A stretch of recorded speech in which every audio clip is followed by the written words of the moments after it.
Tell me if you've been here before. It's late last fall, big Jeep club ride. I'm riding with the doors off of the Jeep here. Me and one other guy, early in the morning, it is freezing. We're the only people who was gonna bear the cold with the doors off the Jeep. I had some coveralls on trying to stay warm, and I went to him and he's just blue jeans and a hoodie. I'm like, man, how are you staying warm? That's when he let me on his secret. That's something I never thought of. His Jeep is a Rubicon. It has heated seats. It's like, man, that's genius.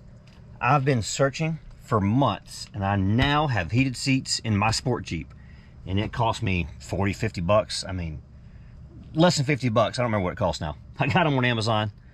You can't beat this. You gotta check this out. These are the heated seats. It is just a liner. Goes up here, goes behind the headrest, clips in. Down here into the bottom, it's got these little straps that go under the seat and they hook up back here. This little X pattern with all my cold weather gear back here. How I was staying warm driving in the cold. Right back in here, this little plastic X thing here. The straps go into that, and as you can see, they go right in there. They heat up. You got a controller over here. Turn them on, whatever temperature you want to set them at. You got heated seats. Seat covers, cushions are called a seat cover cushion. They're made by a company called ZoneTech. Now, the way these are designed, 12-volt outlet powers one seat. So you have to have two outlets to power both seats. That wasn't gonna work for me. I ride by myself most of the time, but I'll have my kids or sometimes maybe a friend rides with me. And I wanna be able to ride with doors off when it's much cooler outside than what I do. It's 55 degrees. I can't stay warm. I don't care how many clothes I put on. If I'm driving down the road, I just cannot get warm. I don't know how these guys ride motorcycles do it. I freeze my tail off in this Jeep. And I'm miserable. And granted, once the sun comes up, I feel great. But when you're riding early in the morning, you're riding around late at night, God, it is cold. So, I'm wiring mine, not with these. I cut these, spliced them together, ran them to the switch controller here, and I now have heated seats. It's still February right now, even though I'm wearing shorts. It is extremely warm for February. So yeah, you gotta check this out though. This is, God, if this does what I think it's gonna do in about a month when it's spring, I'm gonna love this. It's gonna give me some warmth, and I'll be able to pull the doors off about a month earlier than I normally do. So yeah, check this out.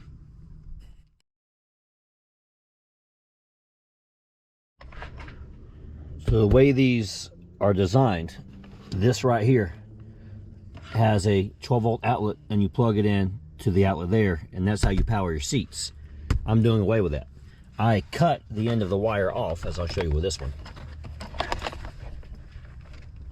You see the crimps right here on the end of this. I cut the end of that wire off, and I ran more wire over to here. I cut the end of this one, I ran wire over to here. These two meet up here under the seat. These two meet up here under the dash. I then ran a power and a ground through the opening in the firewall, which you see up there, and then it will go up into my switch controller. So then all three power and ground wires come together right here, and then I'm gonna pull them tight up here out of the way, all that stuff in a minute. But that's how I'm powering the seats. So I'll have one of these buttons, I think this is 20. So I'll run them on 20 amp, and then that'll be a fused power source for the vehicle that shuts off every time I turn the vehicle off. So now, I'll pull these wires tight and get up all the slack out from under the inside the cab.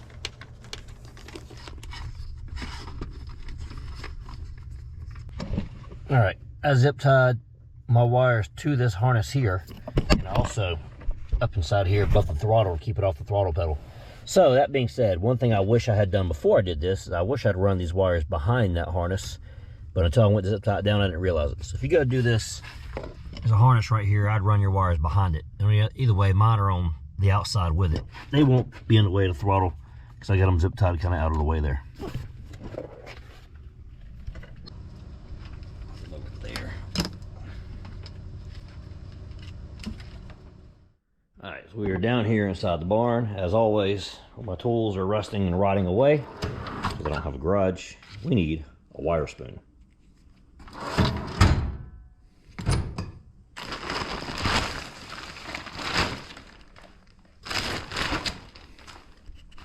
Turn the lights off. So I want to add my wire in here. I'll take my spoon under the zip tie. That spreads it open. Now I'll take my positive wire, feed it through. There you have it. The wires are now inside the loom, so I'll do the same thing over here. Take the spoon, push it into the harness. Now I have room for the wire.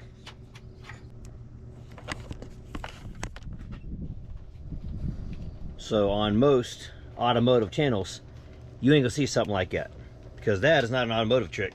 That is an aviation trick. The reason why I have this wire spoon, it was actually given to me years ago. But about 10, 15 years ago, I had a job where I was taking a fleet of 757s and we were adding HF radios to the aircraft. So we would build these harnesses on a mezzanine that were the length of the aircraft to go from the cockpit to the tail. And we built harnesses of wires, all the power wires, stuff you need to control it. And then we also built coaxes to run back to the radio, just like you run a radio in a Jeep. Except I had to run the entire length of a 757, which is I don't know how long a 757 is, but it's a lot longer than a Jeep, I'll tell you that. And so this is a tool I have left over from doing that. This is a skill I learned doing that. So yeah. Okay, I told you guys before in previous videos, my mechanical experience is not automotive, it's in aviation.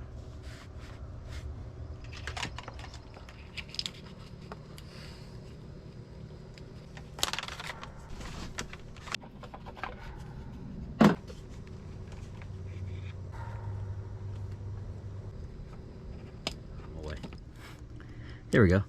20 amp positive is in there. Now tighten it down. Right there.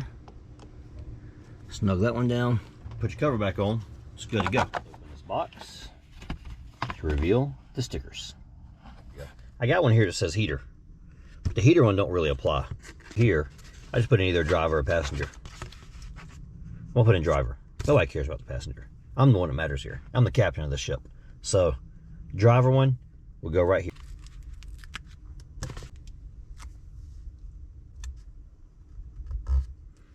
Beautiful. Also, while we're here, I got to put one on that one. Those are halo lights. When Superi gave me the headlights, I never did put a sticker on there. I'm gonna put the halo ones right here. Something that has bugged me on my videos for a very long time is I'm gonna cap off these blank ones. Give me an idea, time reference that everybody will understand from my heart, guys. Next weekend is Daytona 500. For the rest of you in the world, today is Super Bowl Sunday. You'll probably get this one middle to the end of March. The crazy thing is, the video you're gonna see in March was the record-breaking snowstorm. Guys, that was 2 weeks ago.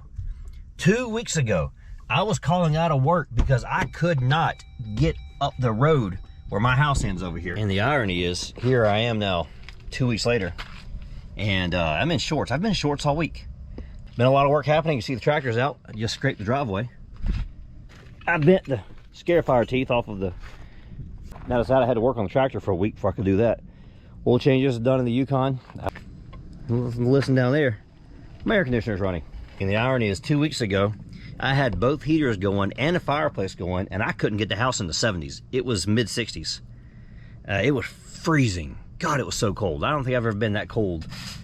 In the 5 years, 6 years now I've lived in this house, I have never experienced that much cold here before. That house was struggling to stay warm.